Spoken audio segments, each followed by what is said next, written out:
Hello, welcome back to my YouTube channel. කොහොමද ඉතින් ඔයාලා හැමෝම ගොඩක් හොඳින් ඇති කියලා මම හිතනවා. ඔන්න ඉතින් අද ඔයාලව පුංචි ගමනක් එක්කයි යන්න තමයි මම මේ හදන්නේ. මේ ගමන යන්නේ මමයි, අපේ අම්මයි, අක්කයි අපි තුන්දෙනා. මම 6:00ට ගෙදරින් යන්න හිටියට දැනටම චුට්ටක් පරක්කු වෙලා. මෙන්න මේ දේවල්වලට තමයි අද අපි තුන්දෙනා යන්නේ. ඒ යන්නේ අපි වෙච්ච බාරයක් තියෙනවා, ඒක ඔප්පු කරන්න. ඇත්තටම මෙතන හරිම මේ හාස්කම් තියෙන තැන. ඔයාලත් අනිවාර්යෙන් ගිහින් බලන්න. පත්තිනි මෑණියන්ගේ දේවාලයක් තියෙන්නේ.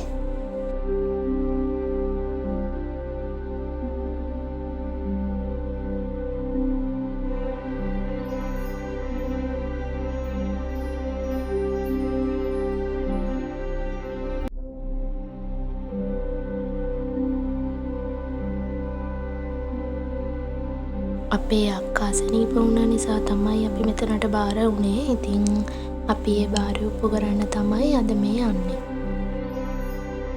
මේ තැන තියෙන්නේ මාවලැන්ලේ ඉඳලා අපි අලුන්වර යන පාර තියෙනවනේ. ඒ පාරෙම මගින් හැරෙන්න තියෙනවා. අර මං ඉස්සරලා පෙන්නුවේ මකර තොරණ. අන්න එතන. මෙතන ඉස්සරහා පළතුරු වට්ටි අනම්මනම් හඳුන් කූරු පහන් තිරේ දේවල් ගන්න කඩයක් තියෙනවා. ඒ වුණාට අපි හොඳ පළතුරු එහෙම ඔක්කොම ගෙදරින් අරගෙන තමයි ගියේ. ගෙදරින් කියන්නේ ගෙදරින් නෙමෙයි, අපි එනකොට මගින් කඩේකින් තමයි ගත්තේ පළතුරු හැමදේම මාවනැලේ ටවුන් එකෙන්. ඉතින් අපි මෙන්න මේ විදිහට අපේ පූජා වට්ටිය ලෑස්ති කරගත්තා. ඒ වගේම මෙතන දේවාලය ඇතුලේ කිරියම්මලා 7 දෙනෙක් අඹලා ඉන්නවා. ඉතින් අපේ අක්කට කිරියම්මලා 7 දෙනාට මල් මාලා 7ක් දාන්නත් එක්ක තමයි බාර වුණේ. නමුත් අර බදාදා සෙනසුරාදා දවස්වලට විතරයිලු ඒක අරින්නේ. ඉතින් අපිට ඒ දවස් බැරි වුණා, අපි ගියේ සඳුදා දවසක නිසා.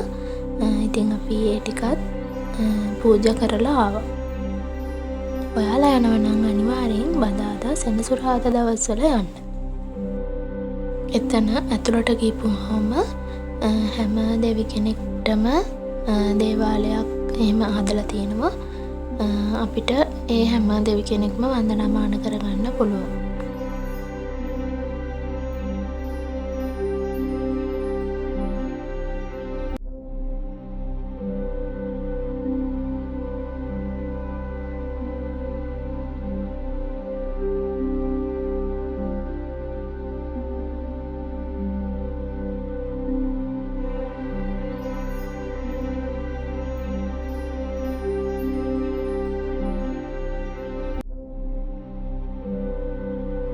ඉතින් අපි පළතුරු වට්ටියත් හදාගෙන මුලින්ම බුදුහාමුදුරුවන්ට මල් පූජා කරලා හිටියා. එතන ගාලම තියෙනවා. අනිවාර්යෙන් අපි බුදුන් වැඳලා තමයි දේවාලය ඇතුළට යන්න ඕන.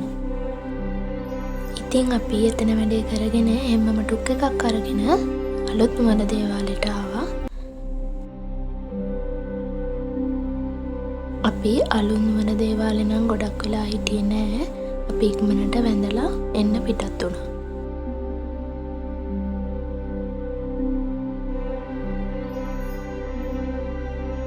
අපි තුන් දෙනාද බස් එකේ තමයි ගියේ.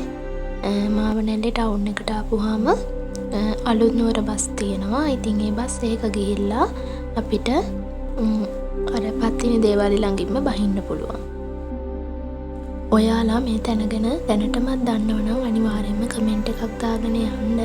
මොකද ඉදිරියේදී යන අනිත් අයටත් ගොඩාක් වැදගත් වෙයි.